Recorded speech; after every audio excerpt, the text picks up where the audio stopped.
Hello, my name is Maria Harris. I'm working at the BSA as a registered nurse in ICU, and I'm studying. I'm doing the bachelor degree, WT, and this evening I want to talk with you about um, drug addiction.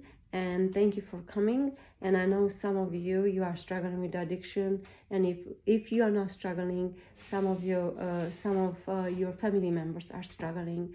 And I know I met you sometimes at the food pantry at the Seventh Adventist Church.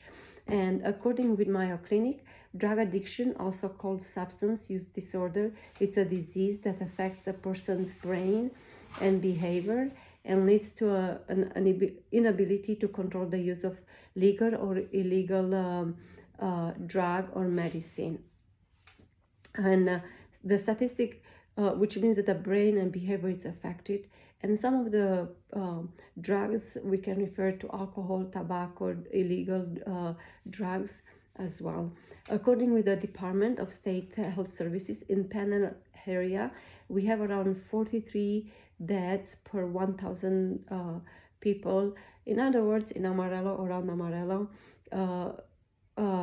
we should have around 80 up to 100 people dying because of overdose. And in Texas, Texas as a state, in 2020, we had over 4,200 deaths overdose because of the illegal drugs. And I like how Dr. Jeannie Shahart, which is with the Texas Panatal Poison Center, she wrote a very good point, which I want to bring it. The illicit drug manufacturers are basically cutting everything in fentanyl, cocaine, oxycodone, hydrocodone, any of these drugs that people are purchasing on the street or on the black market are likely to be cut with fentanyl, whether they are being told or not. But and I can share with you, in hospital we receive people which are in hospital because the illegal drugs are coated with the fentanyl. And I want to give you the statistics to see that you are not alone in these struggles. And I would like to share with you drug addiction symptoms or behavior, okay? Feelings that you have to use the drug regularly, having intense urge, your thoughts are so focusing that I want the medication, and over time you want more and more higher doses of medication. You want to make sure that you maintain the supply, that you have the supply. You spend the money, you want to make sure that you have enough money to buy them, and then you'll not meet the obligations to the work or school. And if you continue to be on the drugs, you will see that you have the behavior, the physical, the psychological harm because of the drugs will affect you. And not only that, but with time you are prone to activities which are not good, such as stealing because you want money, or you want to sell things in order to get the drugs. And then you have some activities which will increase the risk, such as driving, for example, and will make you to be in an accident. And of course, scared to go through the withdrawals because of the symptoms, and you don't want to suffer or to feel miserable because you are going to withdrawal. And I want to see that you will neglect your appearances, such as in clothing, dressing, and cutting the hair, taking showers. All those things will be affected. And other thing which I want to bring is that you will be very secretive. You want to hide from the family or certain friends, you will connect with certain friends because you want the drugs. And the signs and symptoms of those who are with drugs depends on what drugs they are and how strong they are and how much they take. But I just wanted to give you a few things, just if you see your loved ones, for you to realize, okay, they are on the drugs. They may have a sense of euphoria, feeling high. Their visual, auditory, and the taste perception will be affected. the blood pressure will be increased, the heart rate will increase, the red eye, dry mouth, the coordination will be affected, difficulty concentration and remembering, slow in reaction time, for example, prone them to the car accidents, anxiety, paranoid thinking, and of course more craving as you have them more and more. That means the mind will be affected, and the physical with the time, and those around you will suffer. Your work performance will suffer, or school performance will and relationships will be affected as well.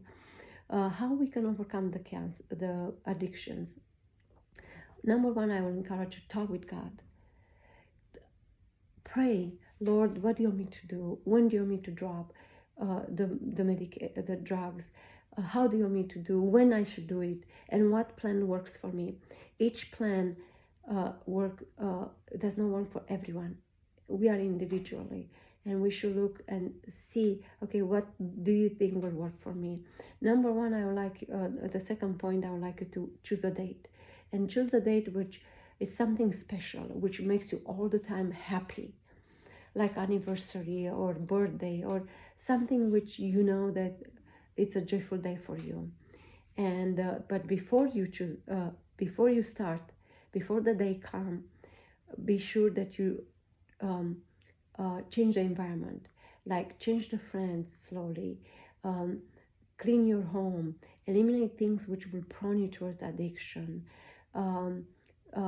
Do small steps in these changes as you approach that day, like even be sure that you sleep good, be sure that you do some exercises, be sure that you drink enough water, be sure that the house is clean, organized. We feel better when everything is organized around us, and when you do exercise, the fresh air, the sunlight will give you to be happier and ready to start. And when you have the urge, please distract yourself. Find hobbies, find things which make you happy, things which will distract you to think about the drugs, such as hiking or going walking, or call a friend, or build or fix things around the house, whatever you feel that will distract you. And the last and not least is create a group. Find a group, a church, a family member, a support group which will help you to go through. In closing, I want to encourage you to find a church which will give you the support. I know our church, I know the Hillside church from the Swansea, they have a special group as well regarding the addiction. And we have the Amarillo Recovery from Alcohol and Drugs, which is on Wallace Street Boulevard. We have the West Texas Counseling, which is on the Line Avenue.